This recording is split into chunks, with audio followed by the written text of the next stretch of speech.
Hello, welcome to lecture 14 for the course ECE 252B, Computer Arithmetic, Spring 2020.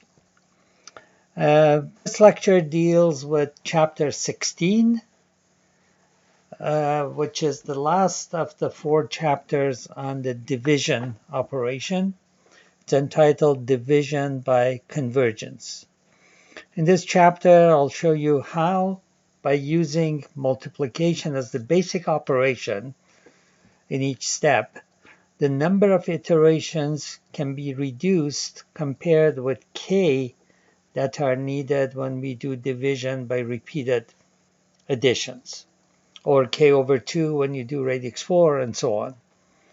So instead of the number of iterations of being linear in k, will be logarithmic in k. On the other hand, multiplication is a slower operation than addition, so the advantage still exists because the logarithmic number of multiplications, even if multiplication is 2 to 3 times slower than addition, can still be faster than a linear number of additions. Okay, so let's proceed with the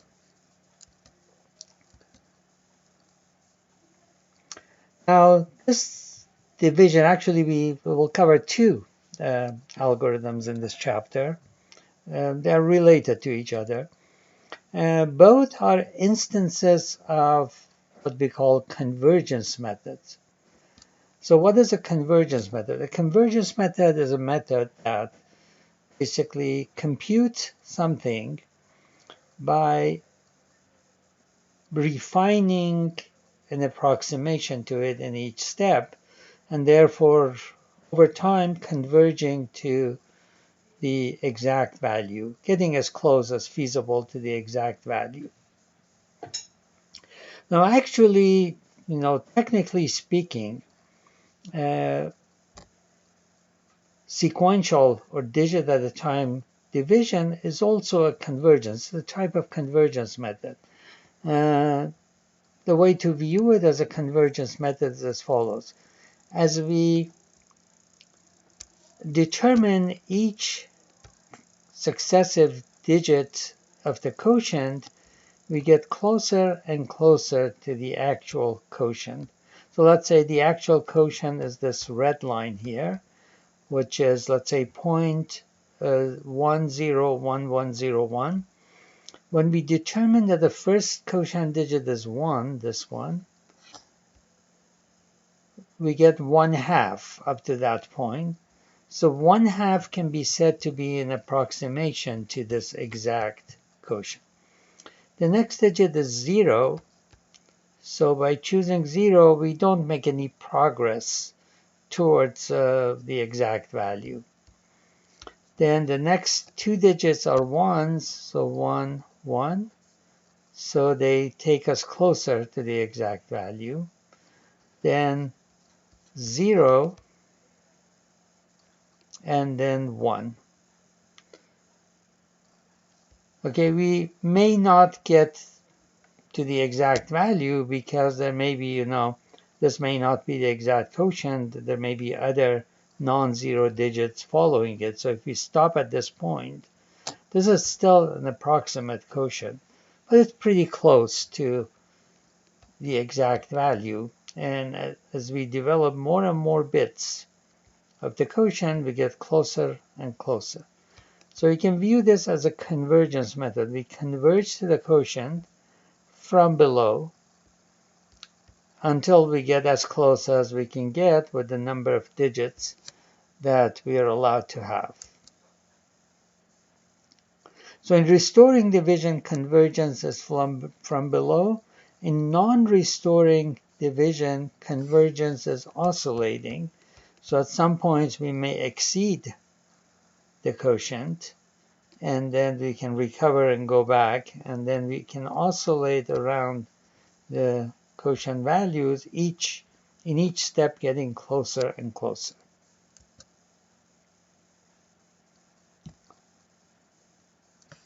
And meanwhile, as the quotient gets closer and closer to its exact value, the remainder becomes smaller and smaller. So the remainder is z minus the quotient so far times d. As q gets closer and closer to its eventual value, the remainder becomes smaller and smaller, s. What we deal with in digit at a time division is not the remainder itself, but the scaled version of it. Because we shift to the left in each step, basically the real remainder is doubled in each step. Okay? So even though the remainder itself gets smaller and smaller, the scaled remainder actually may not get smaller. And this typically we keep the scaled remainder in a particular range, let's say negative d to d, to ensure that progress. So if the scaled remainder is in this fixed interval, okay, then the actual remainder gets smaller and smaller because the scaled remainder is doubled in each step.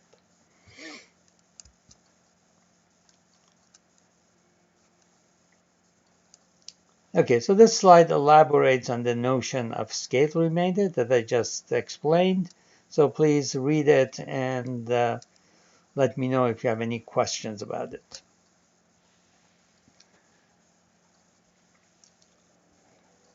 Okay, we can develop a recurrence formula for convergence division using another method.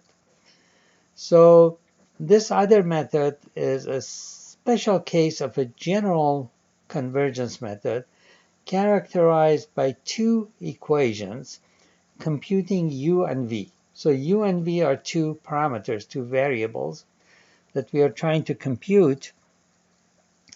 And in each step, the previous values of u and v, ui and vi in step I, are used to compute new values for u and v using some functions f and g. So given u, I, and vi, the values of u and v at the ith iteration, we compute the function f of ui vi to find the next value of u, and we compute the function g of ui vi to get the next value of v. So if we start with some u0 and v0 at the beginning, in each step we get a new value for u and v. And we may organize this computation so that one of the values, u or v, converges to a constant, which is usually 0 or 1, but it can be a different constant. So let's say we force u to a constant, and then the other value converges to the desired function. So this is the general convergence method that we are going to tailor now to division. The general convergence method has two variables, u and v. We assign them some initial values, u0 and v0. And we have two functions, f of g. Preferably those are functions that are easy to compute because the complexity of this method depends on the complexity of evaluating f and g because we repeatedly evaluate f and g.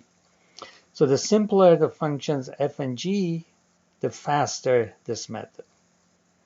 Of course, another parameter that determines the speed of this method is that how many iterations we require to get that desired function value.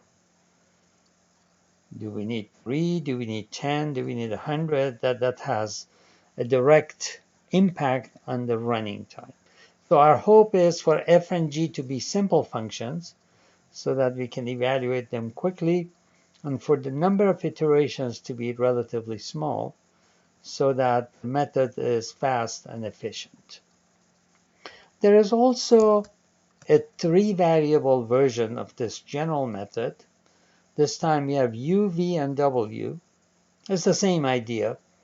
We assign initial values U0, V0, and W0, and iterate by, in each iteration, computing the functions f, g, and h to find the next values for u, v, and w. Again, the complexity here depends on f, g, and h, how much work we have to put in to evaluate those functions, and then how many iterations we need.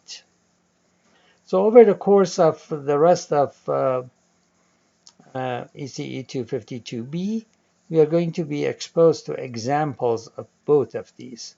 Now, division will be the 2-variable version, but we'll see some 3-variable versions of these convergence methods in later chapters.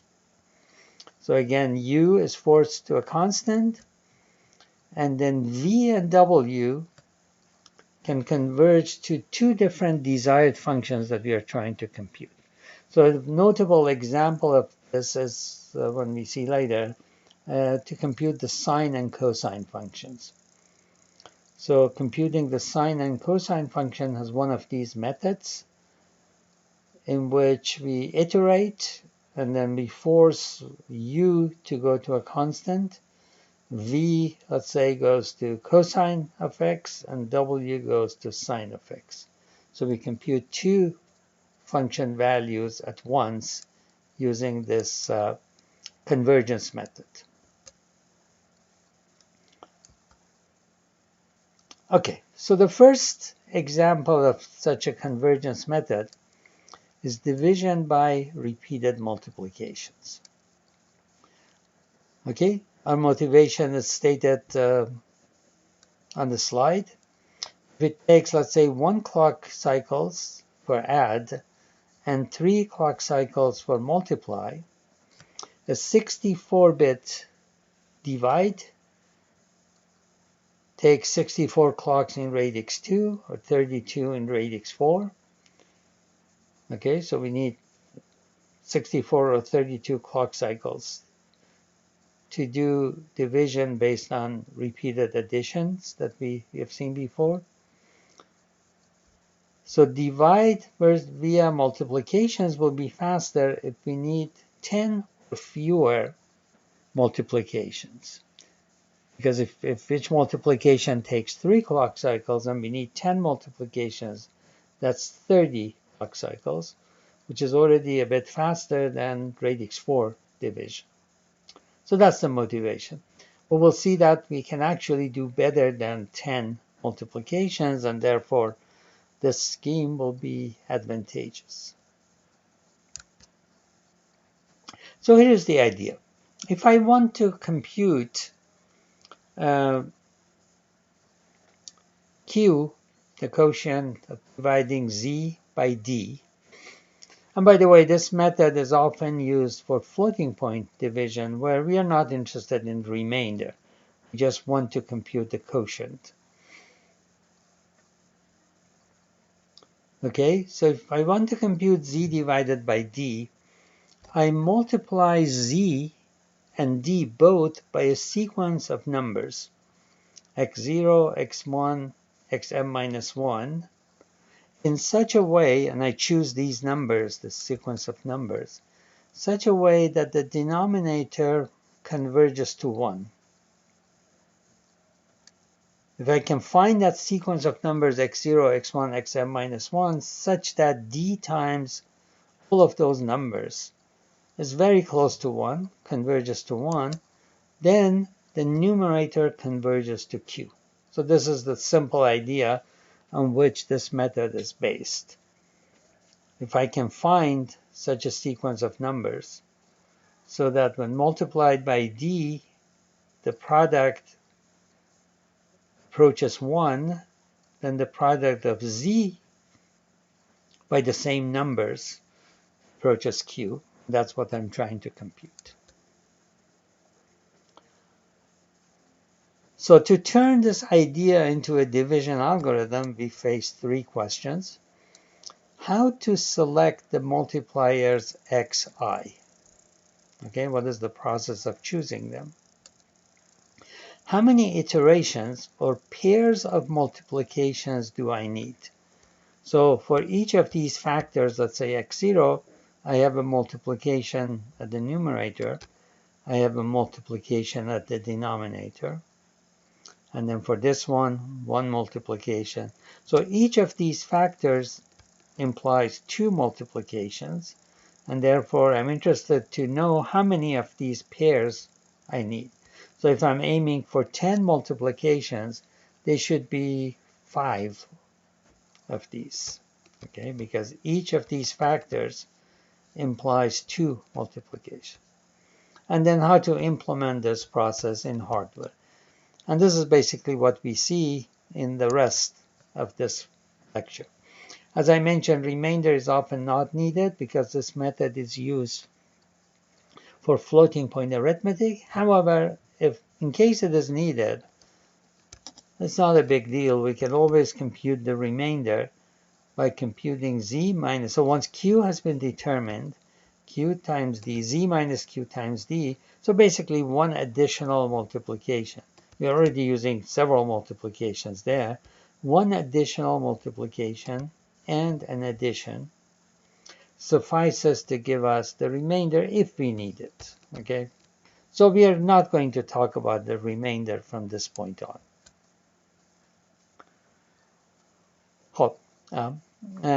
Let's now formulate this as a convergence computation.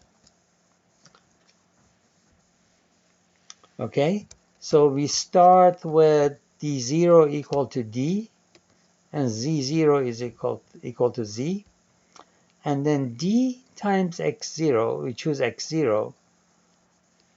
So d0 times x0 will give us d1. So this part of this expression is d1.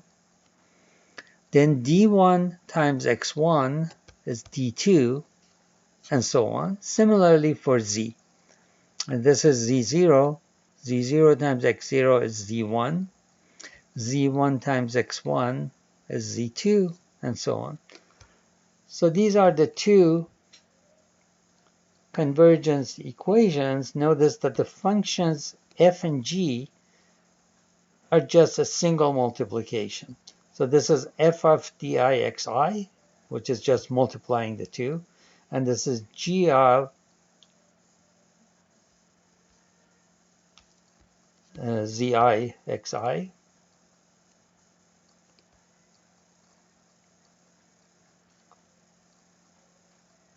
Okay, so that's just one multiplication. So each of the function evaluations requires one multiplication.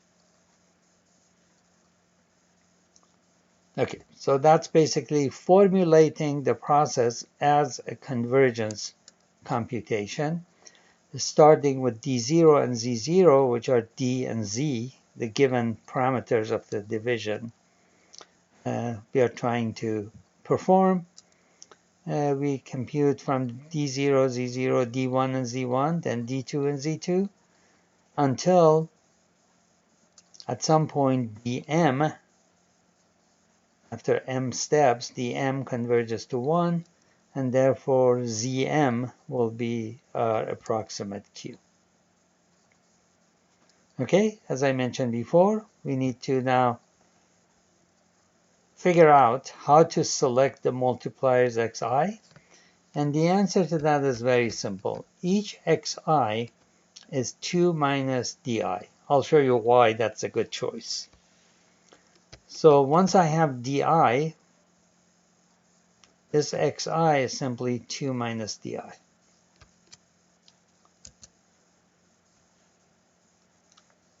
And this choice, this answer to question 1, transforms the recurrence equations into, so just replace xi with 2 minus di.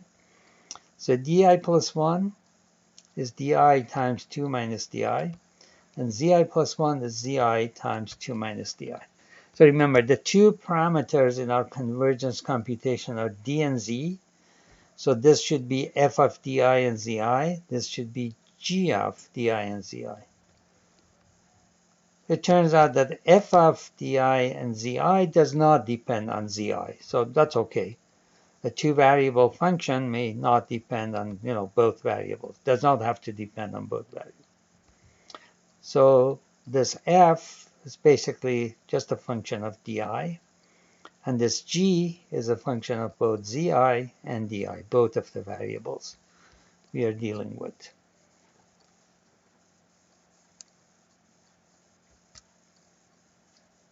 Okay, so here is the original formulation of a convergence computation so that you can compare what we have up there.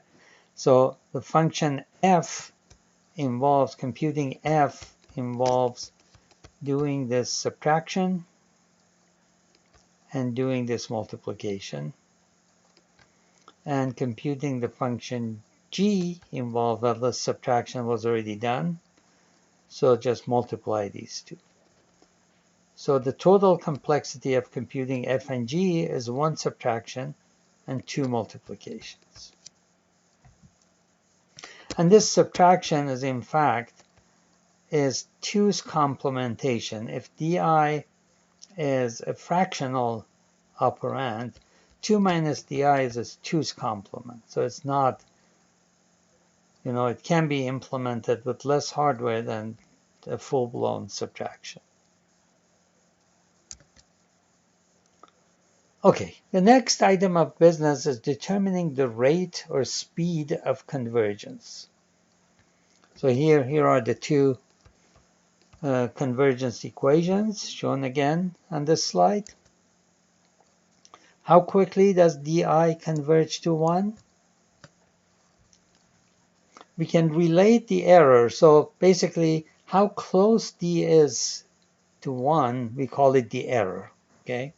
So the error can be initially large because initially d0 is d, so it may not be very close to 1. But when we do di plus 1 equal di times 2 minus di, this expression can be written as 1 minus 1 minus di squared. So basically, if you square this, the 1's cancel out, and we get what you have there. Okay? Therefore, 1 minus di plus 1, the error in the ith plus 1 value of d, is the square of the error in the ith value of d. So if initially di is at least 1/2, d0 is at least 1/2, so the error will be less than 1/2 here. If this is at least 1/2, 1 minus that is less than 1/2, okay, less than or equal to 1/2. So this will be less than or equal to 1/4. In the next step, it will be less than or equal to 1/16. So the error squares in every step. Another way of saying that is that the number of bits of precision doubles in each step. So initially,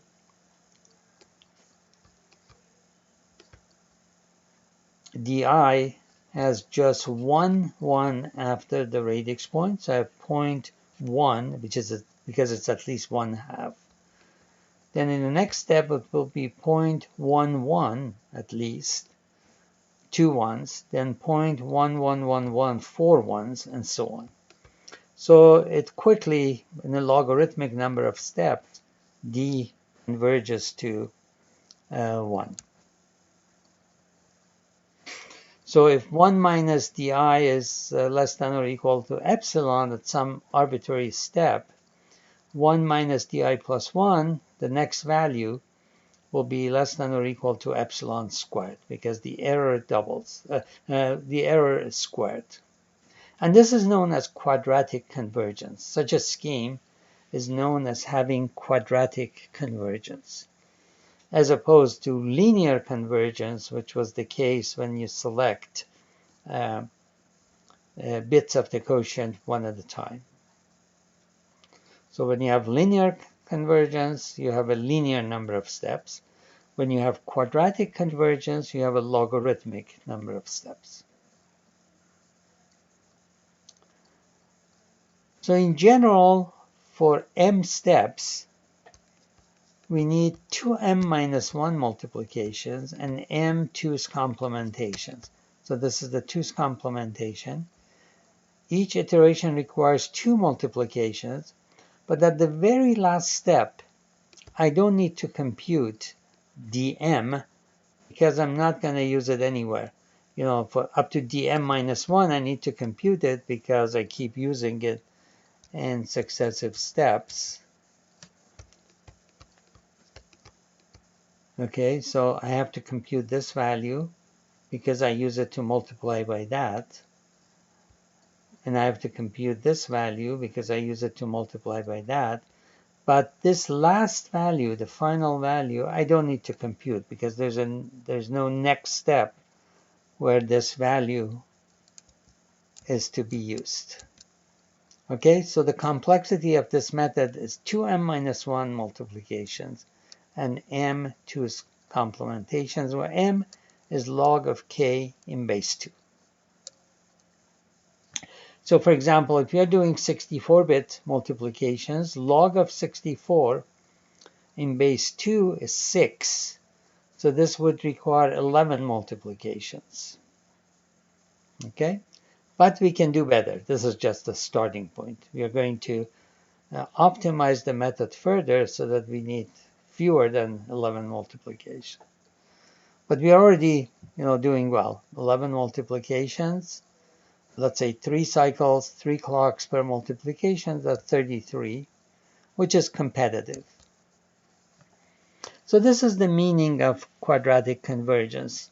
My d value is 0.1 followed by, so this is a 16-bit, I'm assuming 16-bit operands for my division. So d starts with 0.1. So let's call that 1 minus y. Okay, the difference of d with 1 is y. Then when I compute 2 minus di, 2 minus this value, I get 1 plus y. And when I multiply di by 2 minus di, 1 minus y multiplied by 1 plus y, I get 1 minus y squared. And 1 minus y squared is guaranteed to start with 2 ones. This value is at least 3/4. Then the next 2 minus di will be 1 plus y squared, 2 minus this value. When I multiply these two, I get 1 minus y to the 4th, which has 4 ones after the radix point.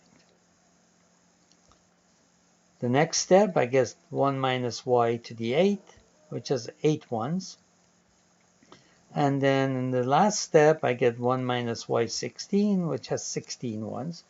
And this is as close to 1 as I can get with 16 bits of precision. That's 1 minus ULP, where ULP is a unit in this. So I got as close to 1 as I could possibly get this format of number representation. So I can stop. So this required 4 iterations for a 16-bit division. So notice the pattern here is important. Basically, getting close to 1 means having more and more ones after the radix point. Initially, there's just 1 because this d0 is guaranteed to be greater than or equal to 1/2. All the other bits can be arbitrary, can be anything. But then after the first step, I have 2 ones. Then the second step, I have 4 ones, then 8 ones, then 16 ones. So I say that I've achieved a certain number of bits of convergence. So initially I have 1 bit of convergence to 1. Then I have 2 bits of convergence. Then 4 bits of convergence. Then 8. Then 16 bits of convergence. When I get to k, which is the operand width, that's the end of the process. So this is a graphical depiction of what's happening in this convergence method. As I multiply d and z by successive values xi, d gets closer and closer to 1 until it becomes 1 minus ULP. Z, meanwhile, gets closer and closer to q, but then eventually it may be a little bit less than the exact value of Q, perhaps by up to 1 ULP. So I call this Q minus epsilon, which is good enough for practical purposes. Okay, so I converge to the value of Q from below by forcing D to converge to 1 from below. Oops. So the third question, implementation in hardware, will be discussed later. Okay, the reason I'll discuss that later is that I want to introduce a second method, which is known as division by reciprocation. So if you want to divide Z by D, one way to do it is to compute the reciprocal of D, 1 over D, and then do a multiplication of Z by 1 over D. Okay, so if you need a bunch of multiplications to compute 1 over D, as we will see in a few minutes, then one additional multiplication at the end will complete the division process. You need a bunch of multiplications to compute 1 over D, and then one multiplication to multiply Z by 1 over D. And this method is particularly efficient if you happen to need several divisions by the same number. So if you have a whole bunch of numbers, you want to divide all of them by D, you compute 1 over D once, and then each of those divisions now becomes multiplication. So it's very efficient in that case. But even for a single division, it's still a pretty good method. So this is done by a method known by various names. So sometimes it's called Newton's method. Sometimes it's called Newton-Raphson method, by the two names Newton and Raphson. And there are a bunch of other names assigned to it. So I tend to call it Newton-Raphson. So what is Newton-Raphson method? If you have a function f of x, and you want to compute this root of f of x, one of the roots of f of x, okay, here is one way to proceed. You compute f of x for some value xi, which is your estimate of the root. You don't know what the root is because you're trying to compute that.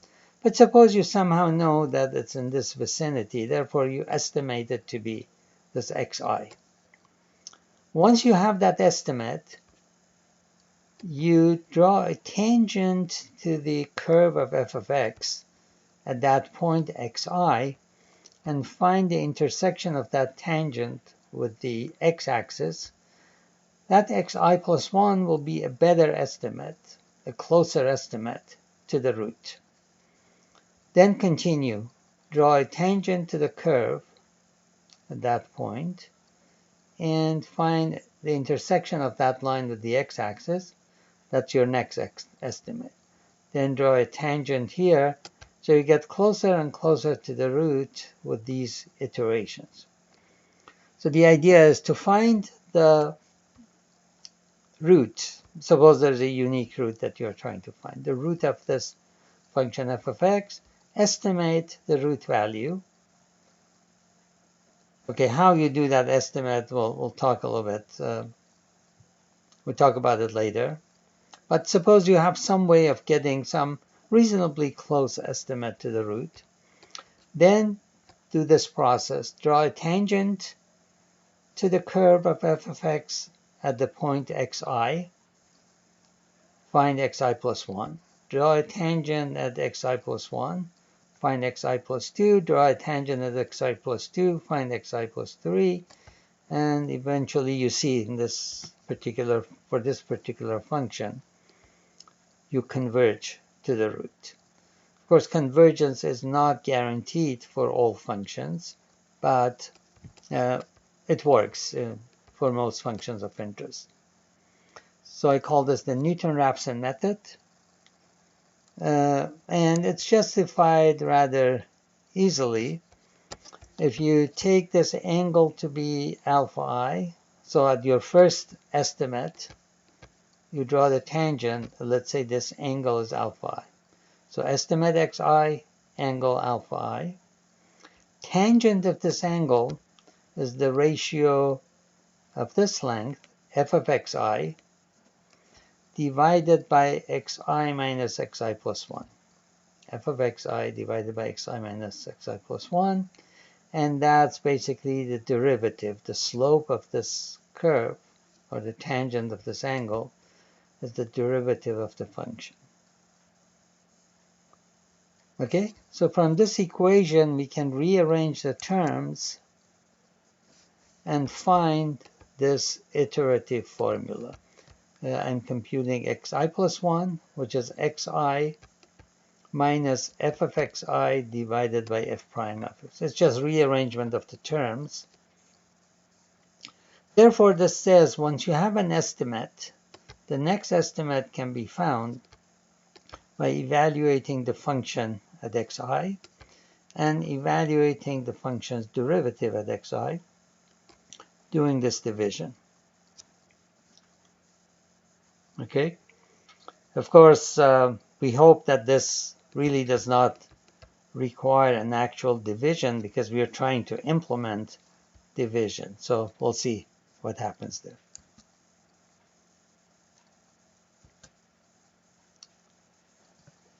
Okay, so how do you use this method to compute the reciprocal of d, 1 over d?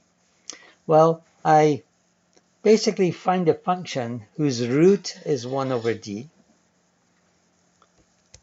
So this is function f of x, 1 over x minus d.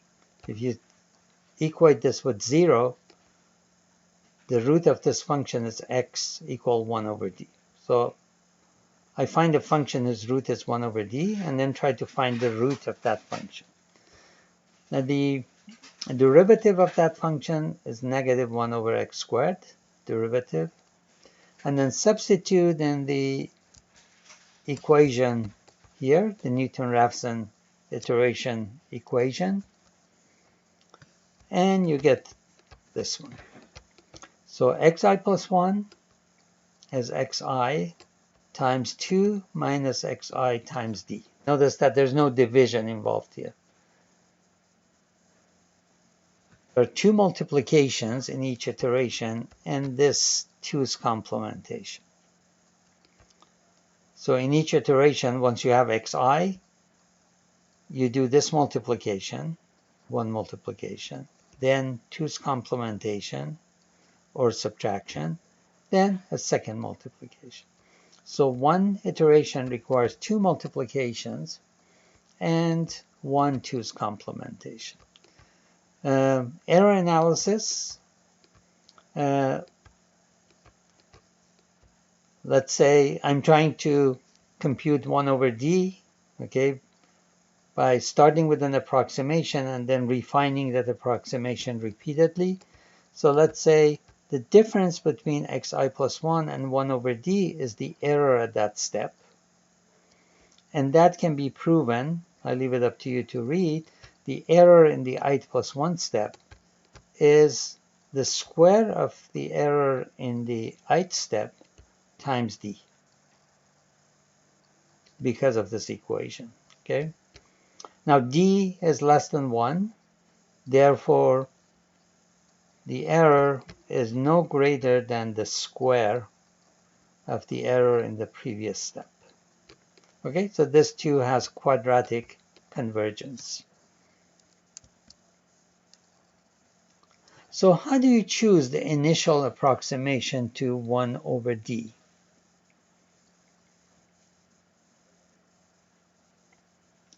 If you choose any value between 0 and 2 over d, then convergence is guaranteed. Now what is 2 over d? Remember, d is less than 1. So this number is greater than 2.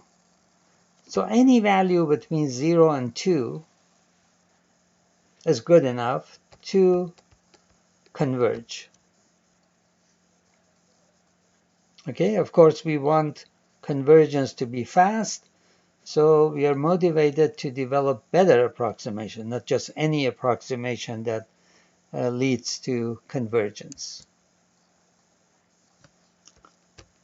So here is a graphical representation of the process. Suppose my x, the number that I'm trying to invert, reciprocate, is between 1/2 and 1. So the function 1 over x will go from 2 to 1. For 1/2, 1 over x is 2. For x equal to 1, 1 over x is 1. So the value is between 2 and 1.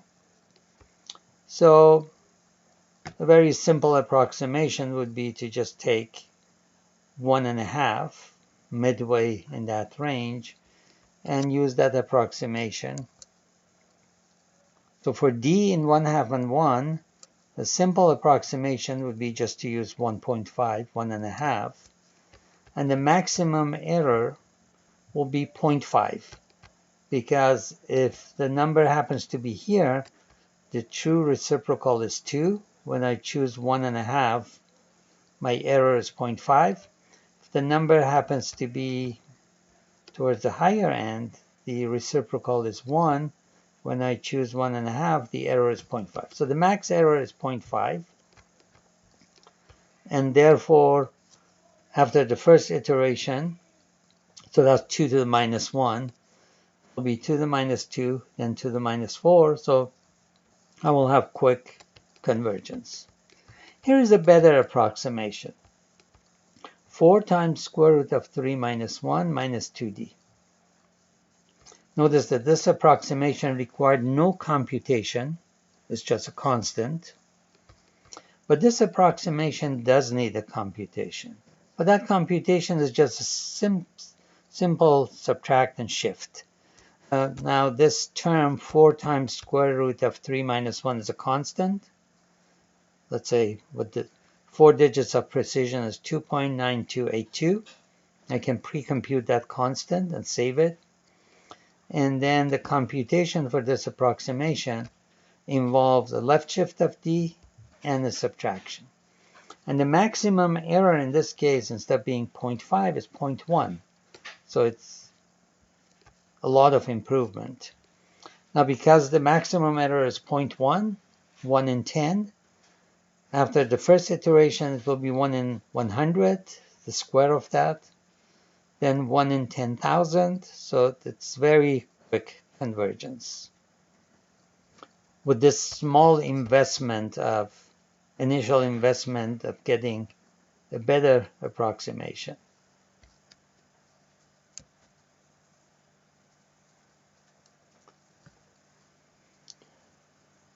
So speed up of convergence division. I mentioned before that we already have gotten down to 11 multiplications. Can we do better?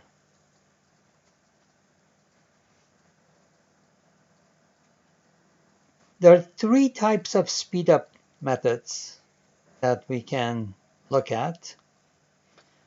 First, do fewer multiplications, reduce m, and I already showed you, that the better initial approximation reduces the number of multiplications. So that's one avenue for optimizing the method. Find quick and dirty methods to approximate the reciprocal better at the outset. Invest some computation time in that, and then save on the number of iterations. Perform narrower multiplications. Reduce the width of some of the xi's. Okay, so z and d are basically k-bit numbers. We have no control over that. We are doing k-bit divisions, okay? But x0 does not have to be a k-bit number. So if these are, let's say, 64-bit number, x0 may be an 8-bit number, okay? It's possible. We'll see how. So if I'm multiplying an 8-bit number by a 64-bit number, and here too, that can be much faster than a full 64 by 64 multiplication. So try to make these factors by which I multiply z and d narrower than the full k-bit width. Reduce the width of some of the xi's, and then finally do the multiplications faster. And I'll touch upon all of these 3 classes of methods in the rest of this lecture. Okay. We can do initial approximation through table lookup so that the initial estimate that we get is already pretty accurate, so that we need very few iterations to refine it. So suppose now in the multiplication by the division by repeated multiplications, let's say I take the first 3 terms, x0, x1, x2. The role of those 3 terms is to provide 8 bits of convergence. In other words, d already has 1 bit of convergence. D times x0 has 2 bits of convergence. D times x0 times x1, 4 bits. D times x0 times x1 times x2. So basically, by the time I've chosen these 3 values and done 3 multiplications in the numerator and 3 multiplications in the denominator, I've got to a point where d, the denominator, has 8 bits of convergence. Now, if it's possible to find an approximate reciprocal for d,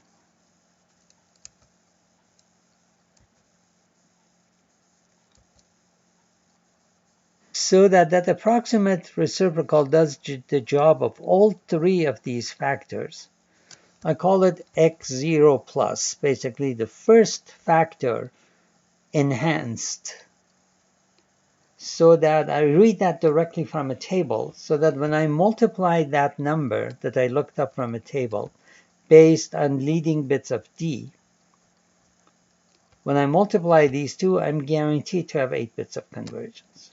Okay, so that means that instead of 6 multiplications, I'll need 2 multiplications to get to this point. Basically, read out this x0 plus, which takes the place of these 3 factors, do the multiplication by d, and do the multiplication by z. So I basically shaved 4 multiplications off the process here. Okay, so going back to the example of 11 multiplication, I can cut it down to 7 by this table lookup process. Okay, now why is it that I think I can do that? Well, there is a theorem which I proved many years ago, that a 2 to the w times w lookup table is necessary and sufficient for w bits of convergence after 2 multiplications. In other words, to achieve 8 bits of convergence, I need a 2 to the 8 by 8-bit table. So 2 to the 8 is 256 by 8 is 256 byte table, which isn't big at all. With today's technology, that's a tiny table.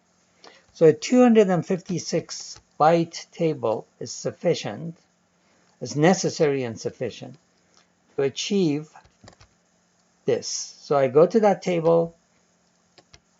The table is at rest by using w bits of d, the leading bits of d. So one of these words is chosen. And then from a table, I read out a w bit, in this case an 8-bit number. And when I multiply that 8-bit number by d, I'm guaranteed to have 8 bits of convergence. Notice when I said that these factors can be shorter, here you see an example of that. x0, actually the combination of x0, x1, and x2, which I call x0 plus, is only an 8-bit number. So I need to multiply an 8-bit number by Z and an 8-bit number by D, and that's much faster than a regular multiplication.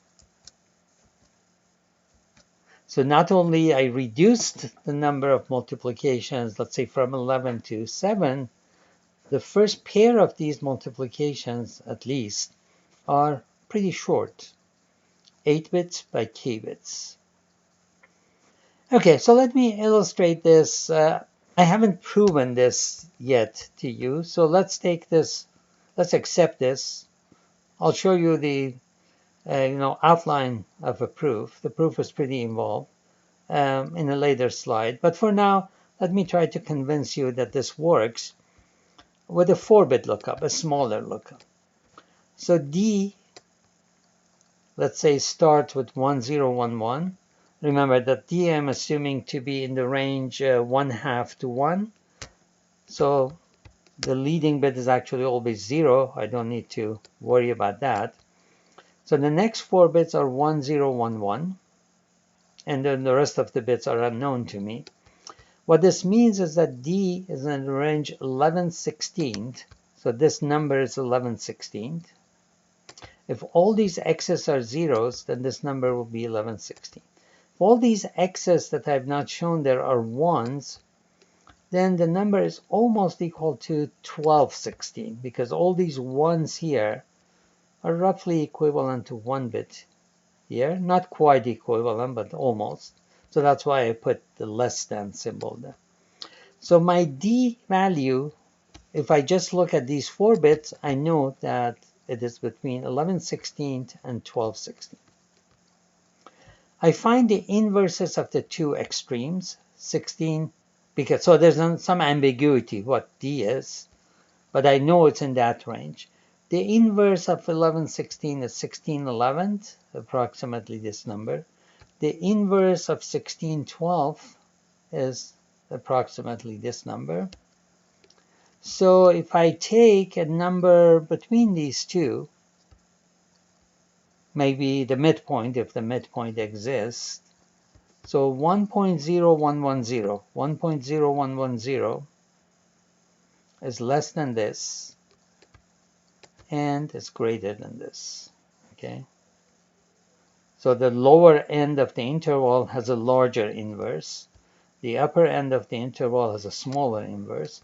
So I pick a value 1.0110. Remember, this is not a proof. I'm just showing you a numerical example. So 1.0110 is a good estimate for 1 over D when D starts with 1011. So this scheme would require a 16-entry table because there are 16 possibilities for those 4 bits. And the value that I read out from the table also requires 4 bits to represent. It always starts with 1 point something, because the reciprocal of something that is less than 1 is always greater than 1.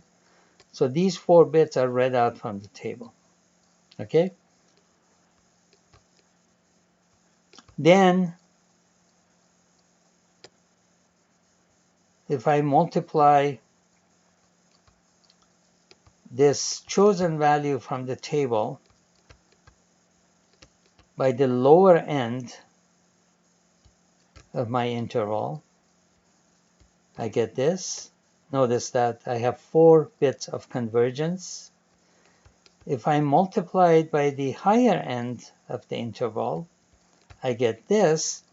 Now, this needs some explanation. I also have 4 bits of convergence because there are 4 zeros there, but the number is now greater than 1. So my convergence in this case is not from below, it's not uniformly from below, but that's okay. The reason it's okay is that as long as the difference between this value and 1 is less than 2 to the minus 4, whether it's above or below, doesn't matter. The scheme works. Okay, so that's basically why the proof of this theorem is rather complicated, because you have to take all of those cases into account.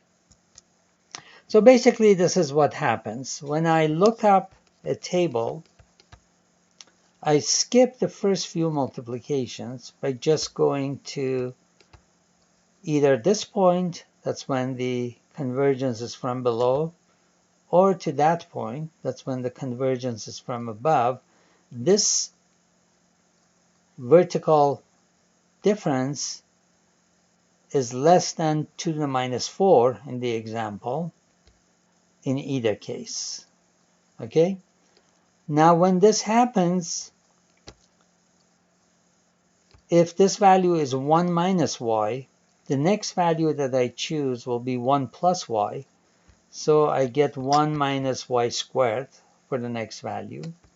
If this value is 1 plus y, the next value I choose is 2 minus that, which is 1 minus y. And again, the product will be 1 minus y squared. So even though momentarily I overshot 1, in the very next step, both of these lead to the same thing. Because when this value is less than 1, the 2 minus that value will be greater than 1. So I get 1 minus y squared for the next step. This value is greater than 1, 1 plus y. The next value chosen for multiplication will be 1 minus y, and again I get to that. So that initial table lookup momentarily can take me beyond 1, although it's still pretty close to 1. Okay? And similarly, the z value overshoots its correct value in the first step, but then immediately goes back to the correct value and follows the normal convergence path from that point on.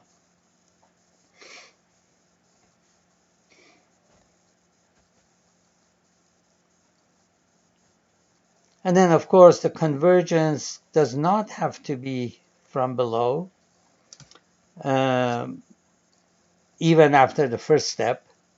Okay? There are situations when I allow this thing to happen so that the value oscillates around 1, getting closer and closer to it. Doesn't matter. Whenever it goes above, the next value chosen will be, if this is greater than 1, the next value will be less than 1.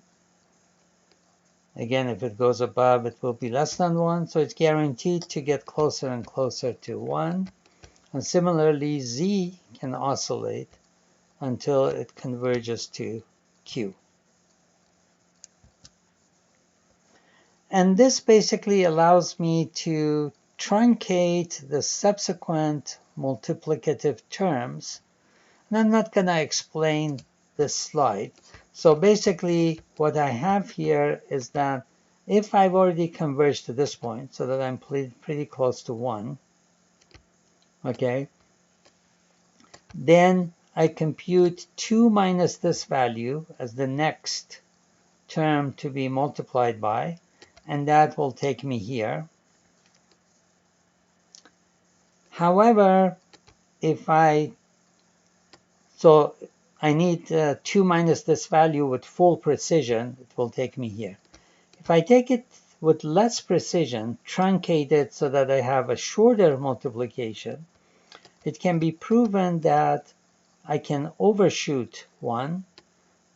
But if I take enough bits of that truncated factor, so this is di at this point, 2 minus di is the number by which I should multiply to get to this point, get closer to 1.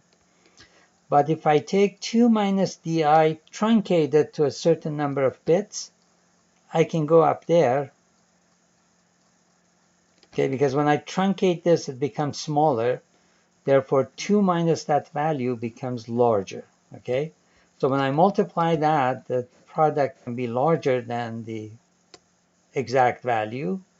But as long as it's not too much larger so that the spacing here is comparable to this spacing, convergence will have the same speed, the same rate. So this will allow me, this is an optimization that I won't discuss in detail, but be aware that just as the first factor had very few bits, I can truncate subsequent factors to have fewer bits, in order to speed up the multiplications.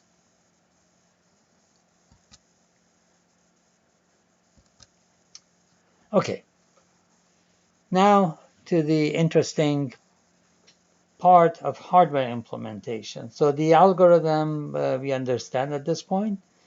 We have an initial table lookup.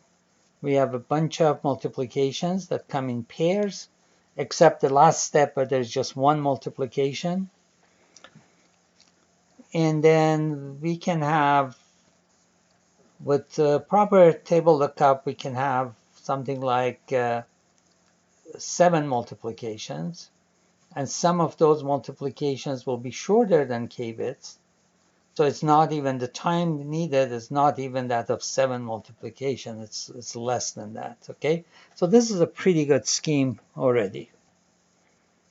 But it gets better. So when I try to compute these two functions, f and g, for the first function, I have to compute 2 minus di and do a multiplication by di. For the second function, the same 2 minus di is multiplied by zi.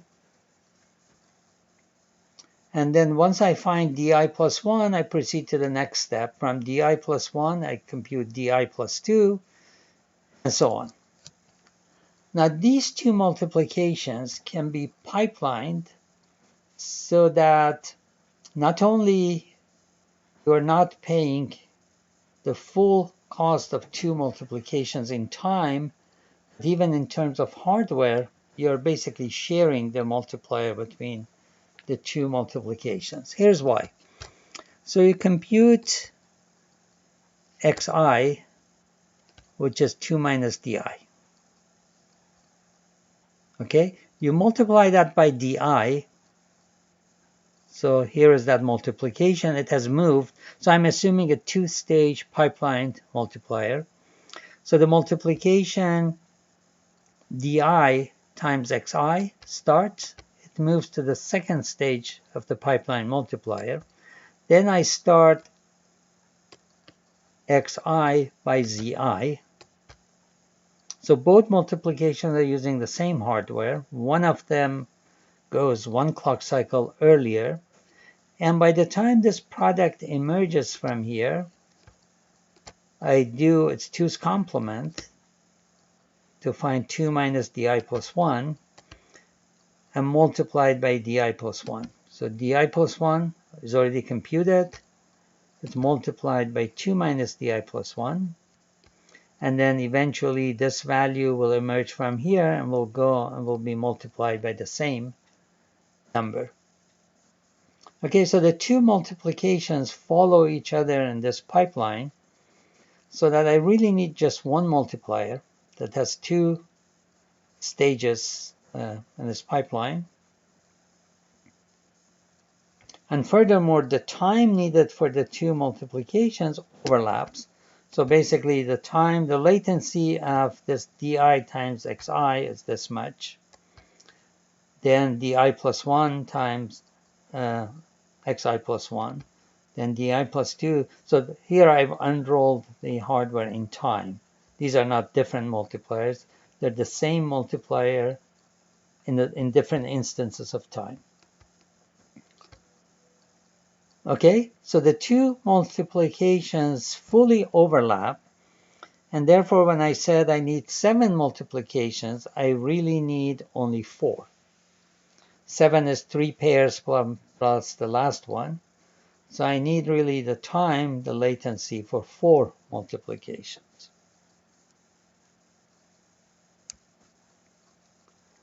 Now with reciprocation, unfortunately, I run into a complication that the hardware will be more complex and more costly.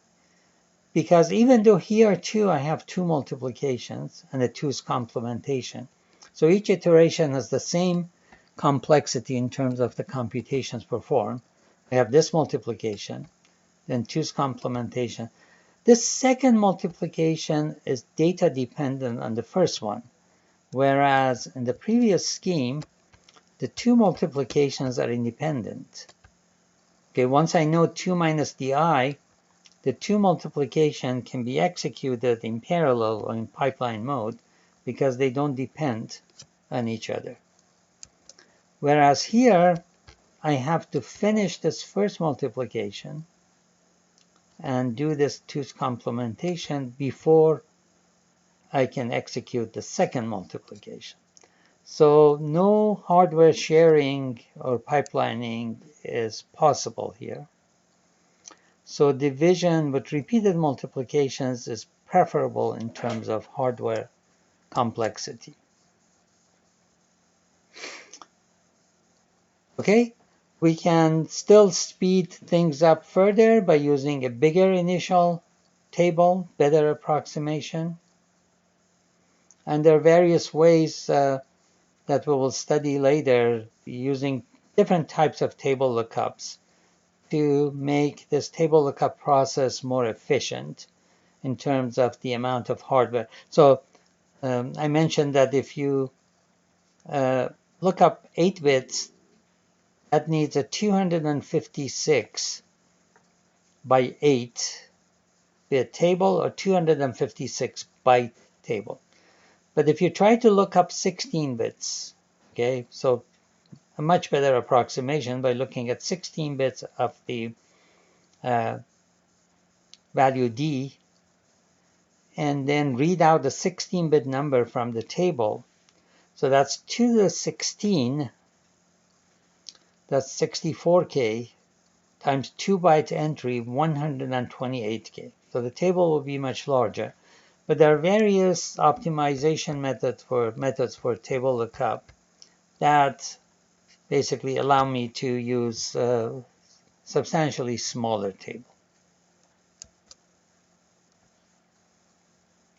So unless several multiplications by the same multiplier are needed,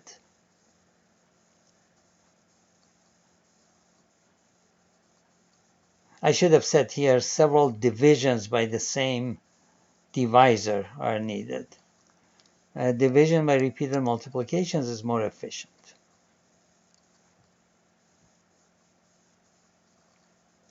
Okay, now the nice thing about division by reciprocation is that if you try to implement an arithmetic logic unit, you have typically, especially in high-performance computers, multiple multipliers. And then instead of implementing a divide unit, you can implement a reciprocation unit. So that whenever you need to divide, you use the reciprocation unit. Okay, with perhaps a very good initial approximation so that you need a small number of iterations, and then just use the multiplier at the end. So the arithmetic logic unit, instead of having a multiplier and a divider, will have a multiplier and a reciprocation unit.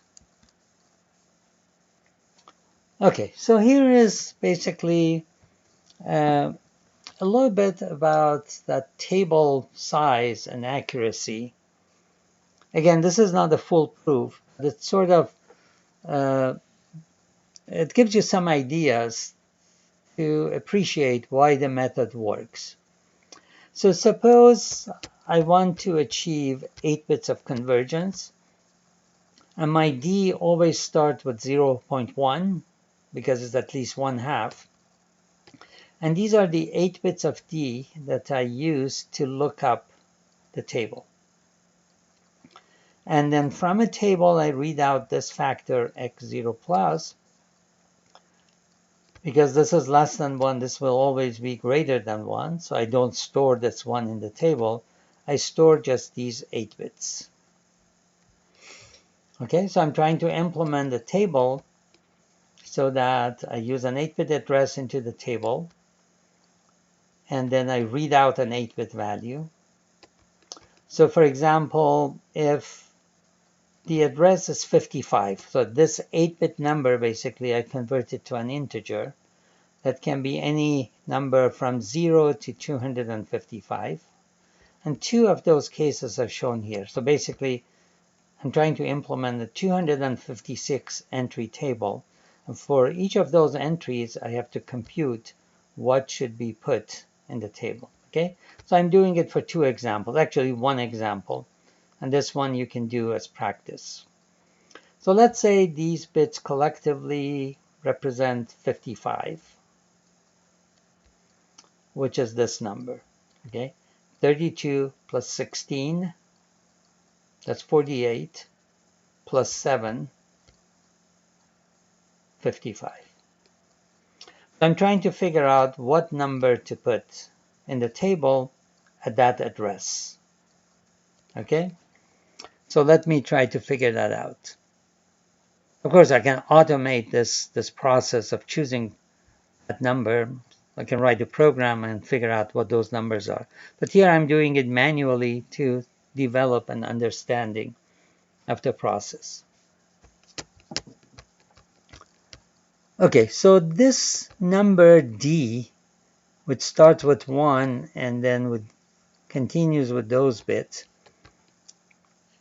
at least is 311 divided by 512. In other words, this binary number 1, 0, 0, 1, 1, 0, 1, 1, 1 is 311. And then it's definitely less than the next number after this one when you add 1 to this position. So the number D is in the range 311 divided by 512 and 312 divided by 512. I don't know exactly where in that interval it lies because I've not looked at the rest of the bits. Okay, for 8 bits of convergence, the table entry F, this table entry F, must be such that at the lower end of this interval, this entry 1 plus point F, when multiplied by this number, should not exceed 1, should not be less than 1 minus 2 to the minus 8, because I want 8 bits of convergence. So I don't want to be more than 2 to the minus 8 away from 1. And at the other end, this product should be less than or equal to 1 plus 2 to the minus 8. Again, I'm achieving 8 bits of convergence, but I'm going over 1. So this will be 1 followed by 8 zeros, this product. 1.8 zeros and then some other digit. Okay, so this point F that I'm trying to find, this fraction, okay, point that value, must satisfy these two inequalities. Okay, so point F from this inequality I established that must be at least equal to 199 divided by 311. And from this side I established that it must be less than or equal to 101 divided by 156. Let's multiply all the terms there by 256. In other words, view this as an integer rather than a fraction.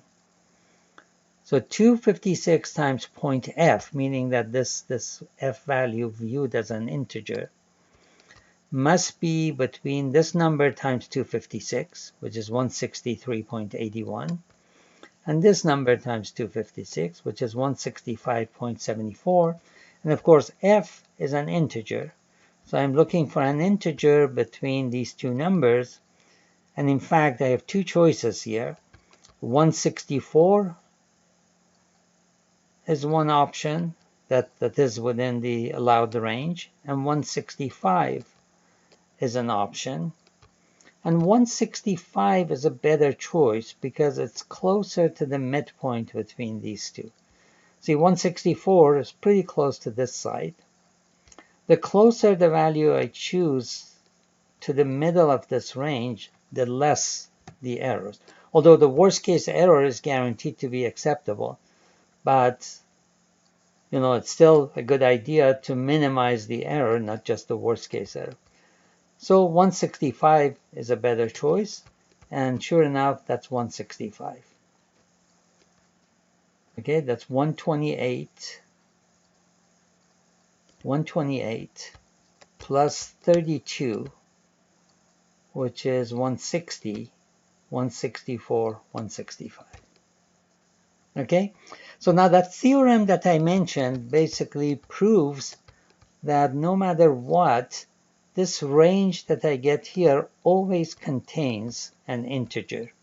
And therefore, it's always possible for me to choose the table entry satisfying this. Because I could have been unlucky, and these two numbers could have been 163.1 and 163.8, okay? If that was the case, 163.1 and 163.8, there's no integer between those two. So the point of the theorem is to show that that's not possible. There's always at least one integer between these two bounds that I find, and therefore it's always possible to construct the table with the claimed specs. In other words, the table, in order to achieve, this is the theorem. In order to achieve W bits of convergence, W must be at least 5 for this theorem to be valid, but I can't see any situations when we do it with fewer than 5, okay? To get W bits of convergence after the first iteration of division by repeated multiplications, W bits of t beyond the mandatory 1 must be inspected. And the factor x0 plus, that enhanced factor that we read out from the table, is of the form 1 point something with W bits after the radix point. So I inspect W bits of t, meaning my table size will be 2 to the W words, and I read out from the table a W bit entity. So the word width in the table will be W bits. Okay, so I've written a few words here about the proof strategy for sufficiency and for necessity. Okay, I won't hold you responsible for this proof. The reference is at the end of the chapter, and you can look it up to, if you're curious, to find out how the proof goes. And this result is general. It does not just apply to radix 2. If you're doing a radix 10 division, the exact same theorem is valid. Okay, so that's the end of our discussion for division. Starting next time, we'll talk about floating point number representation and arithmetic. And there are some very interesting concepts that you will learn about in those chapters, including there's a chapter on errors, which is perhaps practically the most useful thing many of you learn from this course, in the sense that, not all of you will be designing arithmetic units, but almost everyone as a user of a computer does floating point arithmetic. And there are some concepts about errors, avoiding errors, accumulation of errors, and stuff like that, that are useful for everyone who does any programming floating point computations. Okay, so until the next lecture, lecture 15, please stay healthy and safe. I'll see you in the next video.